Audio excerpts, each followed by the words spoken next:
அந்த சுப்பையன் போலொரு அற்புத தெய்வத்தை சொல்ல மொழியும் உண்டோ? வெள்ளி முகம் 12 கண்டவின் வேறொரு சொர்க்கமுண்டோ? ஆண்டி வேஷத்திலாயினும் வீரத்திலாயினும் வேலனை வெல்வதுண்டோ? சித்தர் வணங்கிய சேவற்கொடியோனை சேர்ந்து பணிந்திடுவோம். அந்த சிக்கலிலாயினும் செந்திலாயினும் சென்று பணிந்திடுவோம். பக்தருக்கென்றே திறந்திருக்கும் தென் பழனியை கண்டுகொள்வோம்.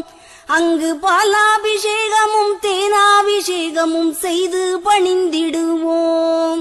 செட்டி முருகன் எனும் பெயர் பெற்றவன் தண்டாயுதம் அல்லவா?